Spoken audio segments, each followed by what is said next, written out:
Thank you. Now imagine if Jeremy Corbyn looked like this. I think we'd all be a little bit more anxious, wouldn't we? Just trying to put things in perspective. Yeah, as was just mentioned, I am from Northampton. It's almost a medical condition with me. I really don't like to go out of the east end of my living room. The other end of my living room is a sort of a foreign territory where they do things differently, and I'm just not comfortable. The only way that I can get this far north is kind of by pretending that pretty much everywhere is a kind of an extended Northampton. So if you just humour me in that, then I might be able to get through the next half hour without too much anxiety. Northampton, where I come from, specifically, there's an area called the Boroughs. This was originally the whole of the town. More recently, it was the red light district for a long while. Now it's a kind of, I don't know, a kind of a Tekken theme park. It's been concreted over. It's an industrial running saw, more or less. Now, the history of this place, I'm going to have to give you a bit of context here. The history, I don't need to go all the way back to the Big Bang, do I? No, I could do. I know a lot of science people and they've kept me very informed, but with your permission, I'll skip ahead to, say, the Paleolithic period, when we were hunter-gatherers. Oh, I say we, I wasn't personally involved, but I kind of identified. We were hunting mammoths.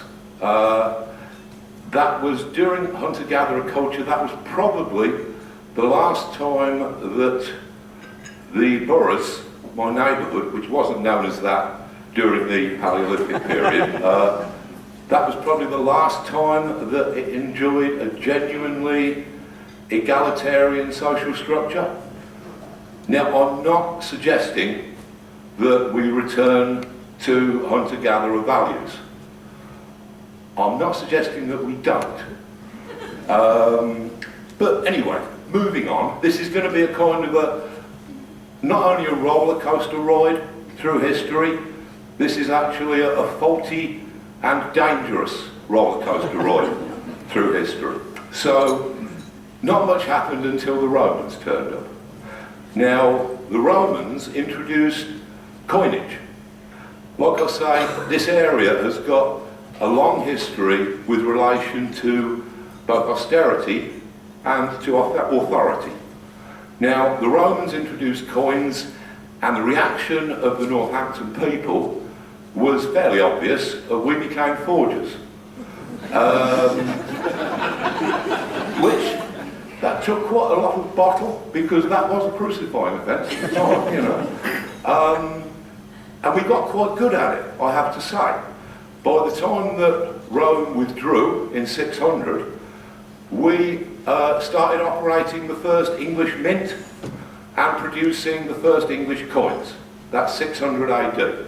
This was at the brink of what the rest of the world referred to as the Dark Ages, but which we think of as the good old days. Basically under King Alfred, who wasn't called the Great for nothing, and King Arthur, who tried to saw off Wales. That's what Arthur's Dyke is. It was a kind of an attempt, as far as I can understand, to actually saw off Wales from the rest of the English mainland. We did really well under them. We were a prosperous market town. Things were going pretty good. We were right in the centre of the country.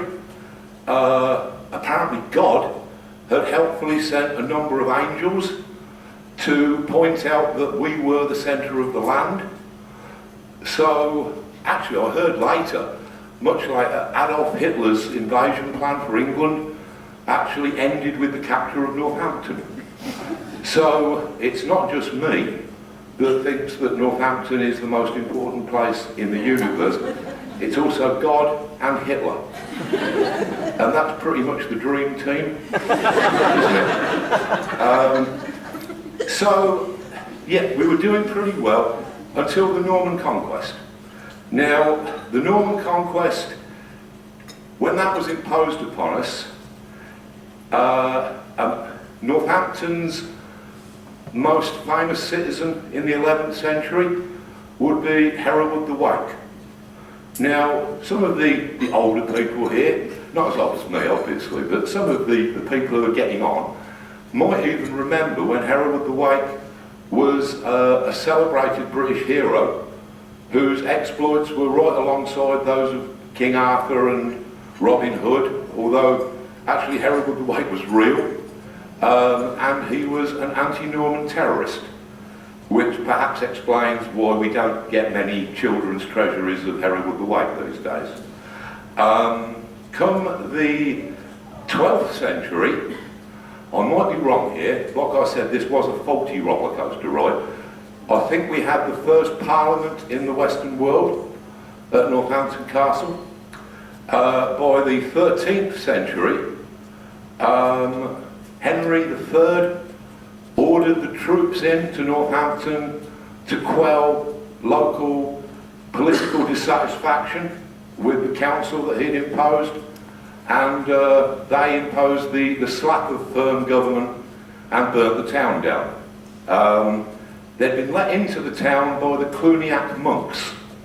Nothing to do with George Clooney, I was surprised to find. But the Cluniac monks had let Henry's forces into the town because, hey, they were all French, and I think that they benefited by being given a place called the Marvellous Mill.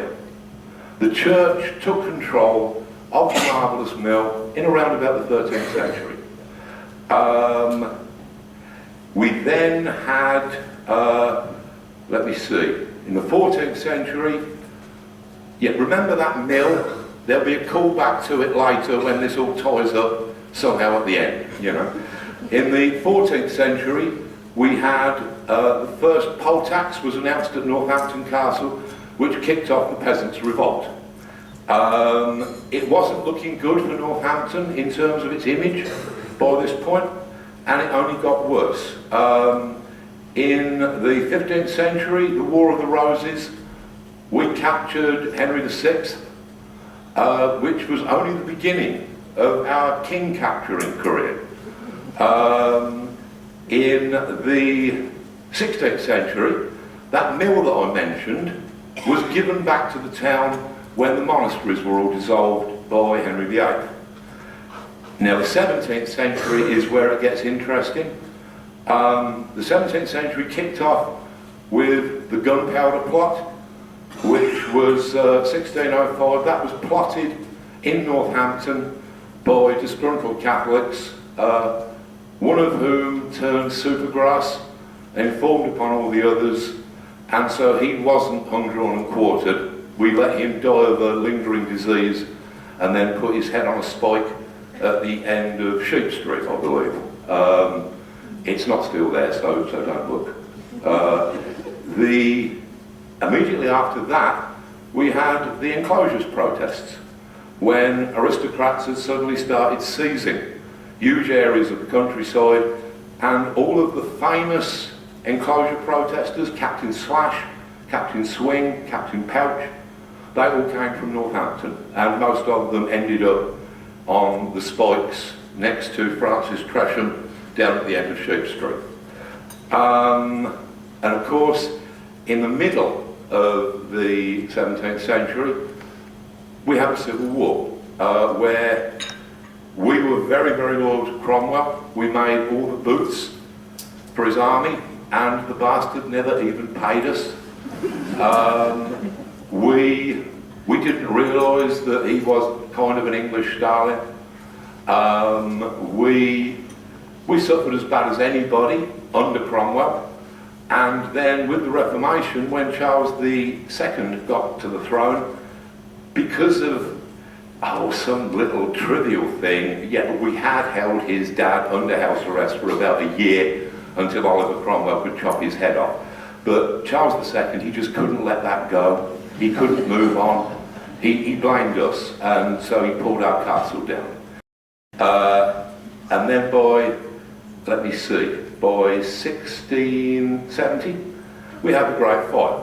It started in the boroughs, but with a strong west wind, it didn't actually harm the boroughs at all. It burnt down the rest of the town in about 20 minutes. Apparently because we've got lots of boots and shoes for which you need tannin, which is actually an accelerant like rocket fuel. So that's why Northampton burnt down in 20 minutes, but not the boroughs. Now, from that point, the rest of the town was rebuilt and modernised. The boroughs was left to rot. So, around about the 18th century,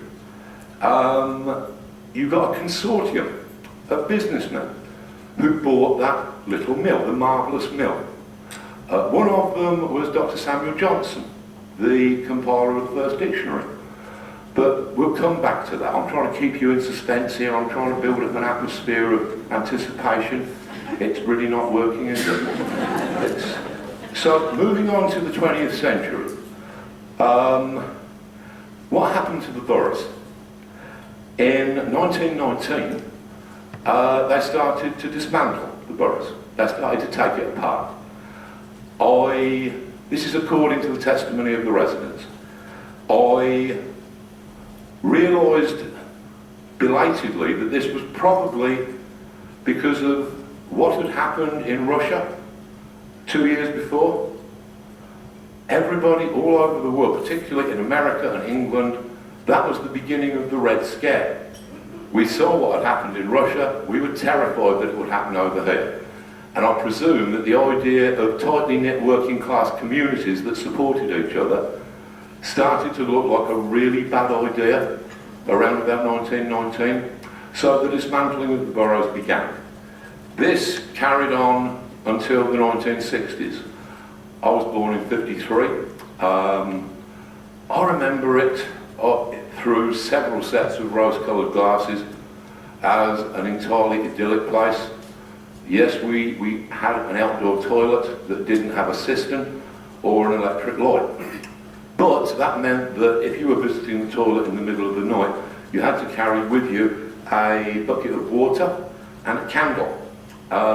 And in my case, I would also take a handful of my brother's air-fixed soldiers, because you could light their heads and there would be beautiful dripping blue plastic into the bucket of water. This was the internet when I was 7. Now, around about in the mid-1960s, my French teacher, Jeremy Seabrook, he quit school and he became a writer, and he wrote a book called The Unprivileged, which was the first book upon post-war British poverty, and it was entirely based in the boroughs. He'd grown up in the same street as my paternal grandmother,